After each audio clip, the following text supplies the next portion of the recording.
이 저녁에 나오신 여러분들을 환영하고 축복합니다. 지난 주일에 우리가 인가 귀도 전도 축제가 이제 출발을 했는데요. 우리 담당하시는 신건병 목사님께서 전도에 대해서 설교를 인가 귀도에 대해서 설교를 해달라고 요청을 하셔서 고민하다가 오늘 이 말씀을 나누게 되었습니다. 오늘 본문의 배경은 이렇습니다. 아브람 당시에 소돔과 고모라를 중심으로 벌어졌던 전쟁인데요.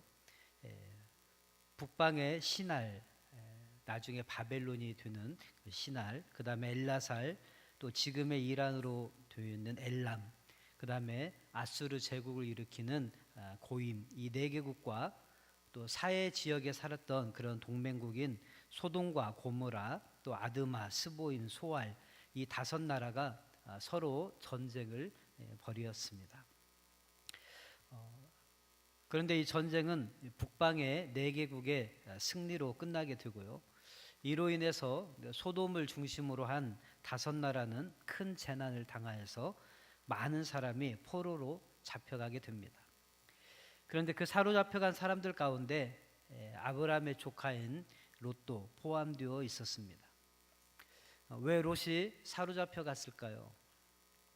바로 앞장 13장에 보면 아브람과 롯이 여태까지 함께 동거하며 지내왔는데 점점 서로의 소유, 즉 그 당시에 목축을 했기 때문에 가축이 많아지면서 땅이 그 두 사람을 동시에 다 소화할 수 없게 되었습니다.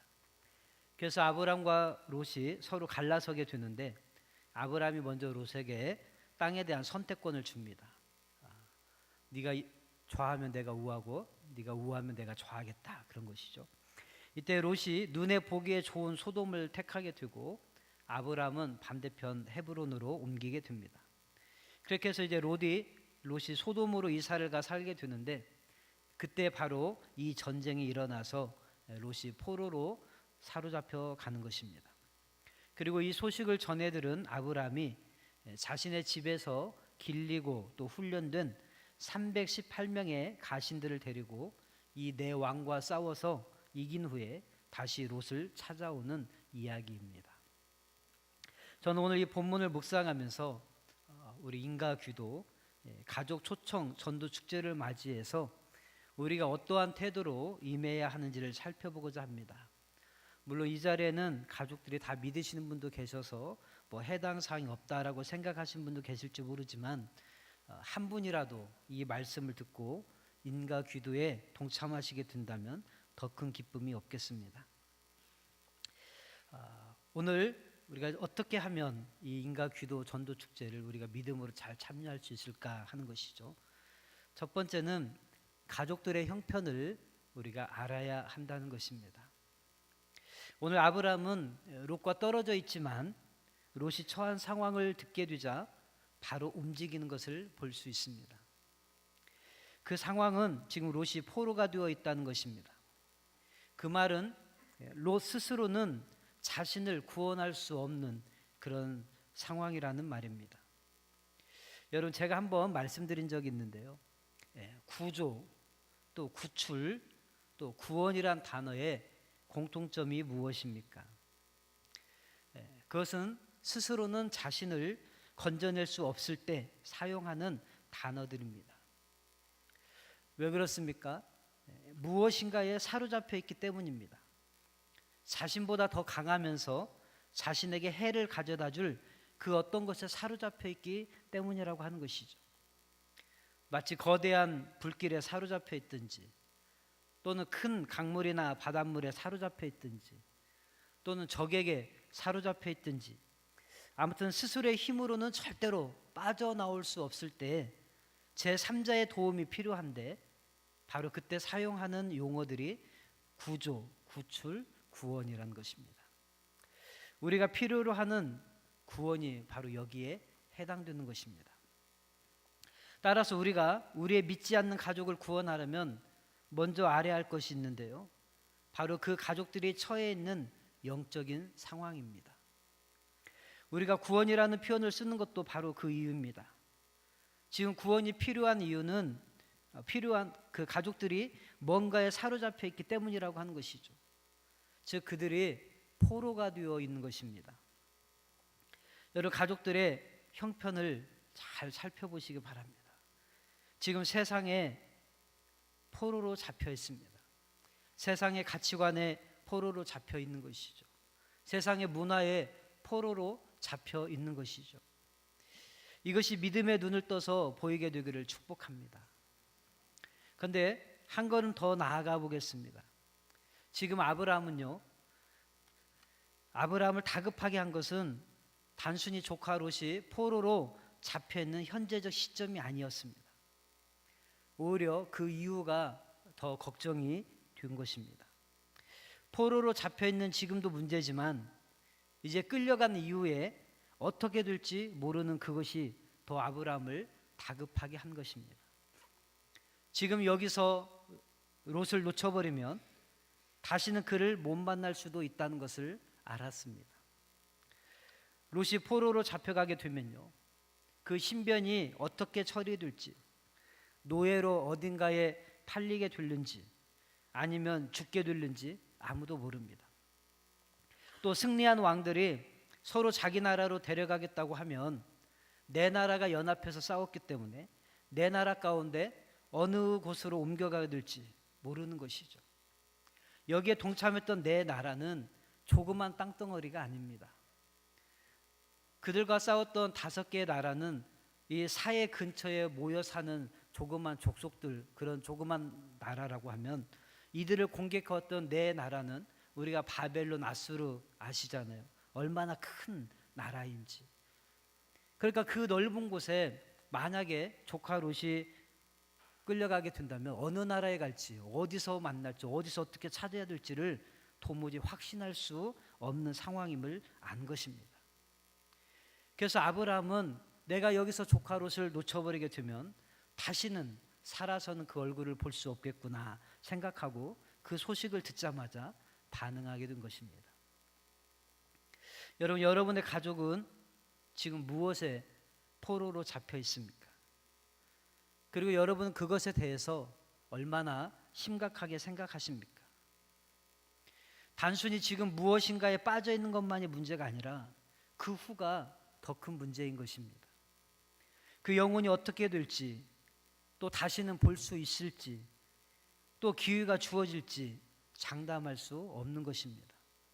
아니, 오히려 불가능한 것입니다.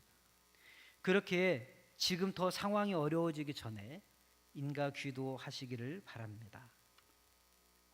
두 번째, 가족들의 형편을 알아야 되지만 또한 우리가 가족이 어떠한 관계인지를 알아야 됩니다. 오늘 본문의 롯은요, 스스로의 힘으로는 절대로 그 포로의 처지에서 빠져나올 수 없는 형편이었습니다. 그런데 누가 도와줍니까? 바로 그의 삼촌 아브람입니다. 아브람이 그렇게 할 수 있었던 것은 아브람이 힘이 세고 또 군사가 많아서가 아닙니다. 오히려 아브람은 애굽 왕이나 아비멜렉 앞에서 두려워서 자신의 아내를 누이라고 속였던 겁이 많은 사람입니다. 그런데도 어떻게 아브람이 내 나라의 연합국과 상대해서 싸울 생각을 했겠습니까? 바로 롯이 그의 조카였기 때문입니다.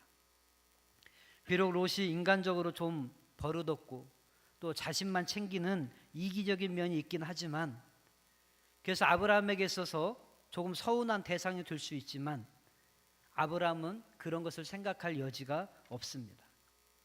왜 그럴까요? 그래도 지금 자신에게는 하나밖에 없는 혈육이기 때문입니다. 여러분, 우리가 단순히 누군가의 형편을 안다고 해서 다 나설 수는 없는 것이 우리의 모습 아닙니까?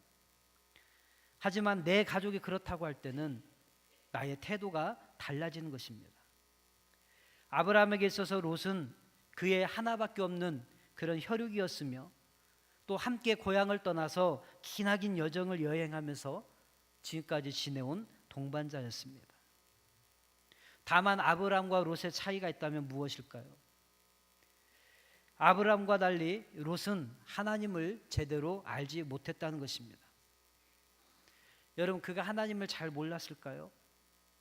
아니요. 그 먼 거리를 이동하면서 아브라함과 함께 하시는 하나님을 왜 몰랐겠습니까? 그의 삼촌이 롯에게 하나님에 대해서 얼마나 많이 말하지 않았겠습니까? 갈대아 우르를 떠난 이유에 대해서 물었을 것입니다. 또 중간 기착지였던 하란을 다시 떠날 때도 분명 왜 떠나느냐고 물었을 텐데 아브라함이 그렇게 대답하지 않았겠습니까? 하나님이 떠나라고 하신다. 그러므로 롯은 하나님을 전혀 모른다고 할 수 없습니다. 다만 하나님이 자신에게는 그렇게 직접적으로 연관 있는 하나님처럼 보이지도 않았고 경험되지도 않았을 뿐인 것입니다. 그리고 그에게는 오히려 더 그렇게 살아가는 삼촌 아브라함이 좀 답답하다고 느껴지기도 했을 것입니다. 그러다 보니까 하나님의 뜻보다는 눈에 보이는 것을 쫓아서 소돔을 택하여 나아갔던 것이죠. 여러분과 또 믿지 않는 여러분의 가족의 차이는 무엇입니까? 똑같은 혈육이면서 그동안 인생의 어려운 순간들을 함께 지내온 인생길의 동반자 아닙니까? 그런데 한 가지 다른 것이 있다면 그것은 아직 그들은 하나님을 깊이 모른다는 것입니다. 아마 여러분을 통해서 듣기는 들었을 텐데 본인의 인생을 전적으로 하나님께 맡길 만큼 강도 있게 하나님을 실제로 경험하지 못했으며 또 아마 맛은 보았을 텐데 세상의 욕심에 이끌려서 믿음의 자리를 포기한 것입니다. 어쩌면 믿음 생활하는 여러분을 보면서 오히려 답답하다고 여길지도 모릅니다. 그리고 세상의 달콤한 것을 향해서 한 걸음 한 걸음 더 나아가고 있는 것이죠. 그러다 보니 세상의 포로, 또 문화의 포로, 자기 정욕의 포로, 돈과 명예의 포로, 부와 성공의 포로로 붙잡혀 살아가는지도 모릅니다. 그런데 더 심각한 것은 이 죄의 포로요, 사단의 포로로 잡혀서 영원한 멸망과 영원한 이별을 눈앞에 두고 있다는 사실입니다. 그것이 롯과 똑같은 처지입니다. 처음에는 안목의 정욕의 포로가 되어서 소돔으로 발길을 향하더니 이제는 이방 나라의 포로가 되어서 끌려가서 운명을 달리할 처지가 된 것입니다. 아마 여러분의 가족들도 여러분을 통해서 하나님에 대해 들었을 것이고 간접적으로 경험도 했을 것입니다. 그러나 강도 깊게 경험하지 못했거나 아니면 세상의 욕심에 있어 끌려서 하나님 앞에 나오지 못하고 있는 것일지도 모릅니다. 그런데 우리는 어떻게 생각합니까? 그렇게 사는 것이 별거 아니라고 생각을 합니다. 여러분, 그런데 이것이 별거 아닌 것이 아닙니다. 물론 아무 일이 일어나지 않을 때 평상시에는 별 문제가 아니죠. 롯도 평상시에 살아갈 때는 아무 문제가 되지 않았을 것입니다. 그런데 그 도시에, 그 나라에 전쟁이 일어나고 위기가 찾아오다 보니까 그것이 문제로 드러나기 시작하더라는 것입니다.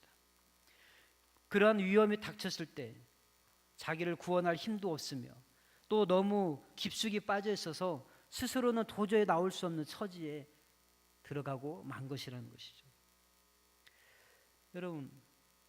여러분의 가족이 이러한 상황에 처했을 때 여러분 아니면 누가 건져주겠습니까? 롯에게 아브라함이 있는 것처럼 여러분의 가족들에게는 여러분이 계시잖아요. 그러면 그렇게 포로로 잡혀있는 우리의 가족들을 인가 귀도하려면 어떻게 해야 될까요? 먼저는 의식적으로는 여러분 스스로가 가족에 대한 인식의 변화를 가져와야 됩니다. 제가 장례식 때 자주 하는 질문인데요. 여러분은 어떤 가족이 진짜 가족이라고 생각하십니까? 이 땅에서 60년, 70년 같이 살다가 죽으면 헤어지는 사람들이 가족이라고 생각하십니까? 아니면 6, 70년 정도가 아니라 앞으로 영원히 같이 살 사람들이 가족이라고 생각하십니까? 여러분과 함께하는 시간으로 따진다면 어느 것이 더 긴 시간입니까? 당연히 영원히 살게 될 가족이 진짜 가족 아니겠습니까? 예수님께서도 이 땅의 가족에 대해서 통상적인 견해와 전혀 다른 견해를 가지고 계셨습니다. 마태복음 12장 46절에서 50절 말씀인데요. 우리 같이 한번 읽어보겠습니다.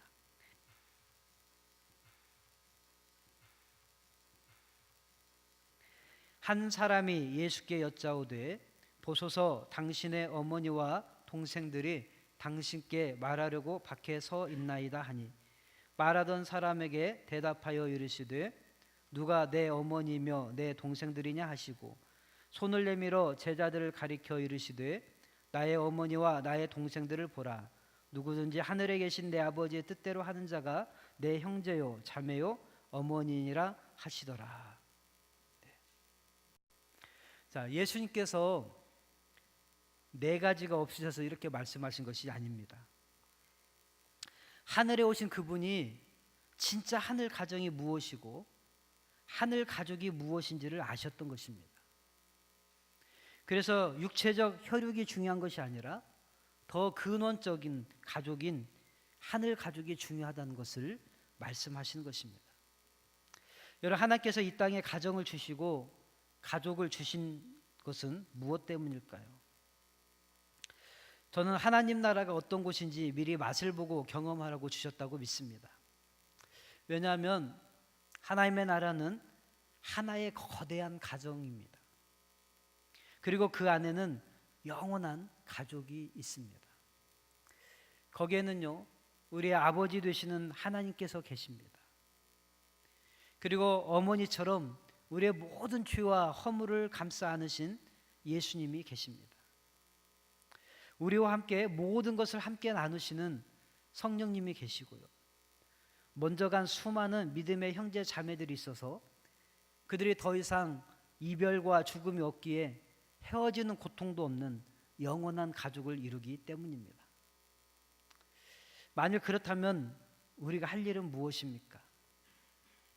지금 내 옆에 있는 가족을 영원한 가족으로 만드는 것이 가장 급선무 아니겠습니까?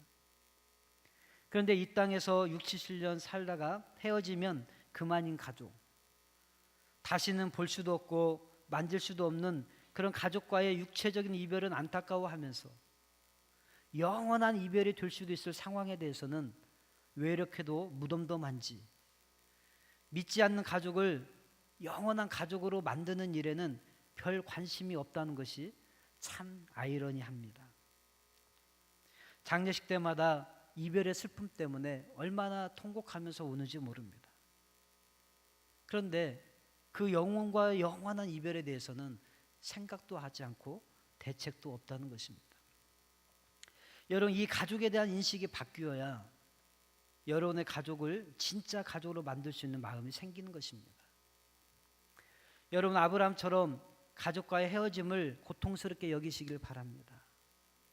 여러분, 가족은 남남은 같이 사는 것이 고통이지만 가족은 헤어져 사는 것이 고통 아닙니까? 그래서 미리미리 전도해서 이 땅에서의 가족을 영원한 가족으로 만드시게 되기를 축복합니다. 가족들을 인가 귀도시키려면 두 번째, 방법적으로는 십자가라고 하는 것입니다. 즉 자신의 모든 것을 모두 내려놓고 섬기는 것입니다. 목숨도 재산도 권리도 감정도 내려놓고 전심으로 섬기는 것입니다. 그것을 보여주는 것이 오늘 본문의 아브라함의 태도입니다.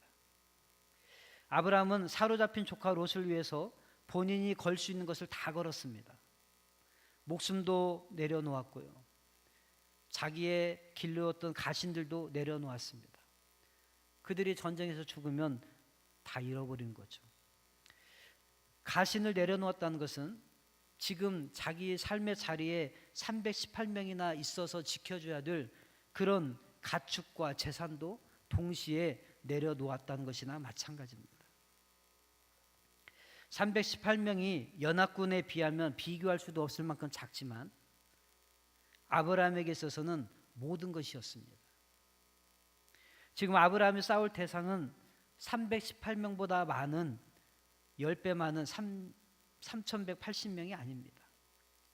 100배 많은 31,800명도 아닙니다. 네 나라의 연합군입니다. 무려 5나라의 연합군을 무찌른 싸움에 능한 자들일 뿐만 아니라 그들은 패잔병들이 아니라 지금 전쟁에서 승리해서 사기가 충천한 군인들입니다. 여러분, 그러한 자들과 싸우러 가는 아브라함이 무모하지 않습니까?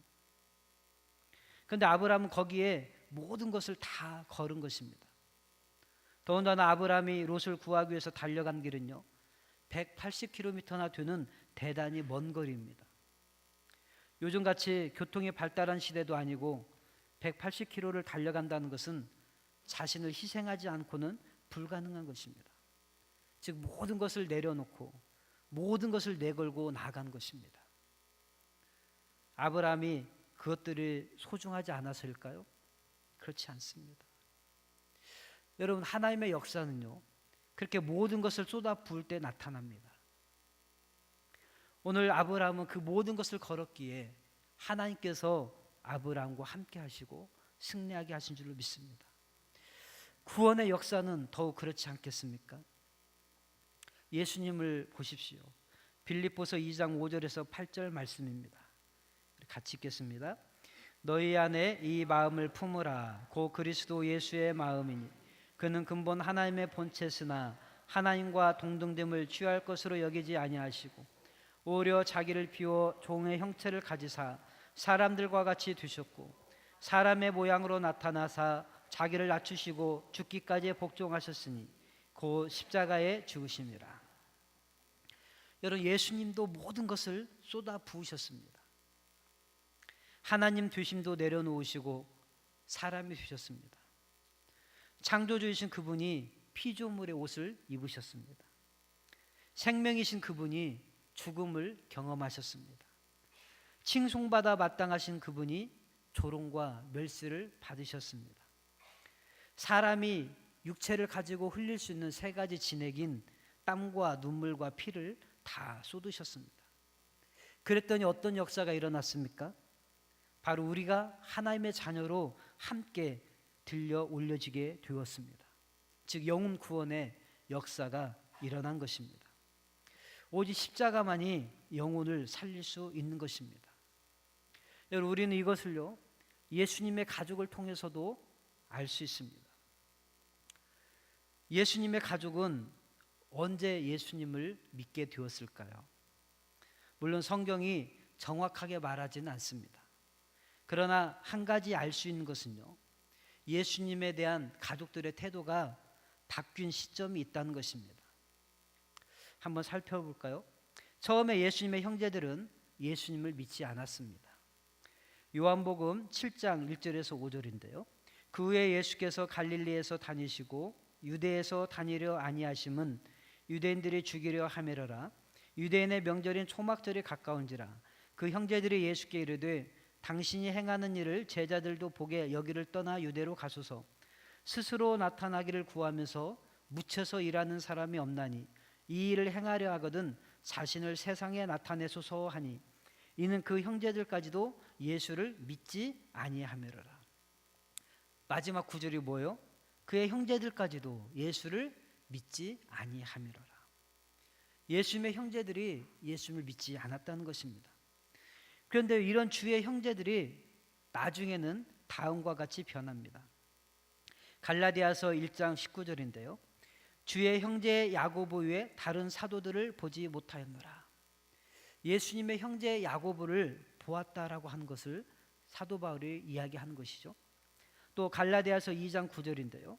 또 기둥같이 여기는 야고보와 게바와 요한도 내게 주신 은혜를 알므로 나와 바나바에게 친교의 악수를 하였으니 우리는 이방인에게로 그들은 할례자에게로 가게 하려 함이라. 여기에 보면 초대교회 야고보가 기둥 같은 역할을 했다라고 말합니다. 여기 나오는 야고보는요 베드로, 안드레, 야고보, 요한 할 때 그 야고보가 아닙니다. 야고보는 이미 사도행전에 보면은 12장에서 이미 죽었습니다. 그리고 사도 바울이 바나바와 함께 13장에서 안디옥 교회를 통해서 파송받고요.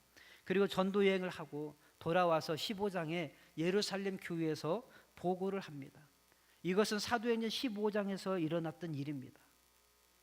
그때에 그 초대교회를 지키고 있었던 기둥 같은 야고보는 바로 예수님의 형제 야고보라고 하는 것입니다. 또 유다서 1장 1절에 보면 이렇게 말합니다. 예수 그리스도의 종이요 야고보의 형제인 유다는 부르심을 받은 자, 곧 하나님 아버지 안에서 사랑을 얻고 예수 그리스도를 위하여 지키심을 받은 자들에게 편지하노라. 여기서의 야고보의 형제인 유다 이렇게 말한대요. 그 사람은 바로 예수님의 형제인 야고보고 그 형제인 유다를 말하는 것입니다. 즉 예수님의 형제라고 하는 것입니다. 여러분, 그런데 이 야고보와 유다가 누군가 하는 것이죠. 마가복음 6장 3절에 보니까 이렇게 말합니다. 이 사람이 마리아의 아들 목수가 아니냐, 야고보와 요셉과 유다와 시몬의 형제가 아니냐, 그 누이들이 우리와 함께 여기 있지 아니하냐고 예수를 배척한지라. 예수님의 형제 이름이 나오는데 누가 나와요? 야고보와 유다가 나오죠. 자, 무슨 말입니까? 예수님을 믿지 않았던 그 형제들이 어느 시점인가 예수님을 믿을 뿐만 아니라 초대교회의 기둥 같은 일꾼들이 되고 서신서를 쓰는 사람들이 되었다라고 하는 것입니다. 여러분, 그러면 그들이 이렇게 바뀌게 된 그 사이에 무슨 일이 있었는가 하는 것입니다. 예수님께서 기적을 더 많이 일으키셔서 가족들의 태도가 바뀌었을까요? 예수님이 설교를 잘해서 바뀌었을까요? 아니면 예수님께서 높은 자리에 오르셨기 때문에 형제들이 태도가 바뀐 것일까요? 아닙니다. 오직 이들의 태도가 바뀐 사이에 있었던 일은 십자가였습니다. 즉 기적이 아니라 십자가가 예수님의 가족들을 바꾼 것입니다. 여러분, 그렇게 해서 이 가정의 구원이 이루어지는 것입니다. 여러분, 이렇게 가족을 구원하는 방법은 다른 것으로 되는 것이 아니라 십자가의 삶으로 되는 것입니다. 생명의 가치가 그렇게 크기 때문입니다. 나를 다 버려야 비로소 살릴 수가 있고 얻을 수가 있는 것이 생명이라고 한 것입니다. 죄송하지만 우리는 얼마 전에 우리 최준호 군을 하나님께 먼저 보냈습니다. 7년 가까이 그렇게 고생했던 우리 준호를 옆에서 간호하는 저는 최중성 권사님 네 분을 보면서 많은 도전을 받았습니다. 세상 어느 부모가 그렇게 하지 않겠습니까마는 정말 모든 것을 다 포기하시고 그거에 전념하시면서 애를 쓰셨던 것이죠. 여러분, 우리는 한 생명을 건지려는데 얼마나 많은 비용을 지불하는지 모릅니다. 얼마나 많은 에너지를 쏟아야 하는지 모릅니다. 그런데 가족들의 영혼 구원에 있어서만큼은 이 상할이 많지 우리는 그렇게 쏟아붓지 않는 것이 현실이라고 하는 것입니다.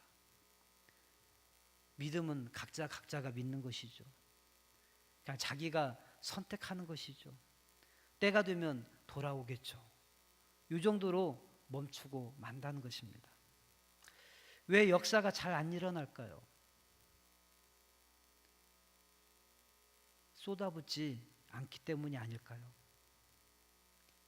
물론 열심히 쏟아붓고 계신 분들은 예외일 것입니다.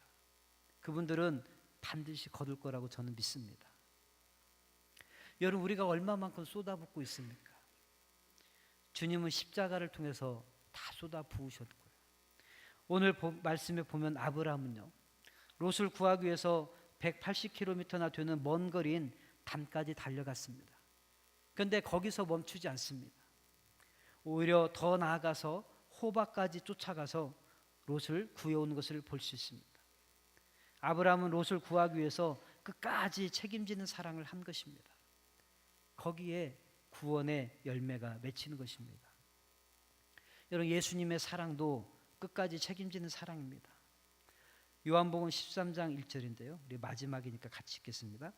유월절 전에 예수께서 자기가 세상을 떠나 아버지께로 돌아가실 때가 이른 줄 아시고 세상에 있는 자기 사람들을 사랑하시되 끝까지 사랑하시니라. 아멘. 끝까지 사랑하시니라.